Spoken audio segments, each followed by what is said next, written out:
I am happy to let you know, dousing all the fire on the controversy regarding the film screenings at IFK, we are going ahead with all the screenings of the film as scheduled, as per the notification issued by Government of Kerala, and long live cinema.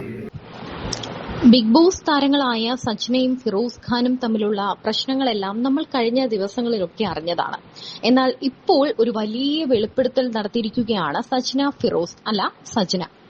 മറ്റൊന്നുമല്ല, താൻ 2.5 മാസം ഗർഭിണിയാണ് എന്ന വിവരമാണ് തന്റെ വയറിന്റെ ചിത്രം പങ്കുവച്ചുകൊണ്ട് സജ്ന ഫിറോസ് പറഞ്ഞിരിക്കുന്നത്.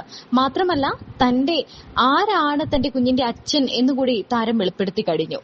അതെ, നമുക്കെല്ലാവർക്കും സുപരിചിതനായ സിനിമാക്കാരൻ തന്നെയായ റസൂൽ പൂക്കുട്ടിയാണ് സജ്ന ഫിറോസിന്റെ കുഞ്ഞിന്റെ അച്ഛൻ. സജ്ന ഫിറോസിനെയും റസൂൽ പൂക്കുട്ടിയും വെച്ച് തന്നെ നിരവധി കഥകളാണ് മുൻപ് പുറത്തു വന്നത്. എന്നാൽ അങ്ങനെയൊന്നുമല്ല, അതൊരു സൗഹൃദം മാത്രമാണെന്നൊക്കെയായിരുന്നു സജ്ന പറഞ്ഞിരുന്നത്. സജ്നയും ഫിറോസും തമ്മിൽ പലതരത്തിലുള്ള വീഡിയോ മുഖേനയുള്ള ആക്രമണങ്ങളും പരോക്ഷ വിമർശനങ്ങളും ഒക്കെ നമ്മൾ കണ്ടതാണ്. എന്നാൽ ഇപ്പോൾ ഇതെല്ലാം മാറ്റി നിർത്തിക്കൊണ്ടാണ് സജ്ന മറ്റൊരു വെളിപ്പെടുത്തൽ നടത്തിയിരിക്കുന്നത്.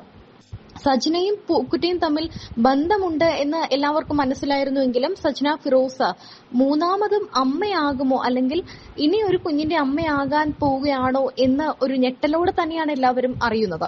ബിഗ് ബോസ് മലയാളം സീസൺ 3 പങ്കെടുത്ത് ശ്രദ്ധ നേടിയ താരദമ്പതികളാണ് പൊളി ഫിറോസ് എന്ന ഫിറോസ് ഖാനും സജ്ന നൂറും. ബിഗ് ബോസിൽ നിന്ന് പുറത്തിറങ്ങി 2 വർഷത്തിന് ശേഷം ഇരുവരും വേർപിരിഞ്ഞു. 2023 ഇവർ വിവാഹബന്ധം അവസാനിപ്പിക്കുന്നതായി വെളിപ്പെടുത്തിയത്. ഇവർ തമ്മിൽ പിരിയാൻ കാരണം ഒരു സിനിമാക്കാരൻ ആണെന്ന തരത്തിലുള്ള പ്രചരണങ്ങൾ അടുത്തിടെ വന്നിരുന്നു.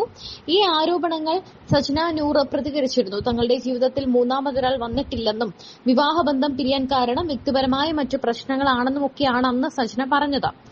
അങ്ങനെ ഈ പറഞ്ഞുകൊണ്ടിരിക്കുന്ന സമയത്ത് തന്നെയാണ് ഇരുവരും തമ്മിൽ പിന്നീട് വാക്കുതർക്കങ്ങൾ ഉണ്ടാവുകയും സജ്ന ഫിറോസിനെ പറ്റിയുള്ള പല കാര്യങ്ങൾ ഫിറോസിന്റെ മറ്റ് അവിഹിത ബന്ധങ്ങളും മറ്റ് വിവാഹേതര ബന്ധങ്ങളെക്കുറിച്ചൊക്കെ സജ്നയും വെളിപ്പെടുത്തി മുന്നോട്ട് വന്നത്. പിന്നീട് ഈ വീഡിയോ പലതും ഡിലീറ്റ് ചെയ്യപ്പെടുകയും ചെയ്തു. ഇപ്പോൾ സജ്ന 2.5 മാസം ഗർഭിണിയാണ് എന്ന് പറഞ്ഞുകൊണ്ട് സന്തോഷത്തോടെയുള്ള ഒരു വീഡിയോ ആണ് പങ്കുവച്ചിരിക്കുന്നത്. എന്തായാലും ഇത്രയും ബുദ്ധിമുട്ടുകളിലൂടെ കടന്നുപോയിട്ടും ഇനി ഒരാളെ വിശ്വസിക്കാനും ഒരു കുഞ്ഞിന് ജന്മം നൽകാനും സജ്ന ഒരു ധൈര്യം കാണിച്ചല്ലോ എന്ന് തന്നെയാണ് ആളുകൾ ചോദിക്കുന്നത്.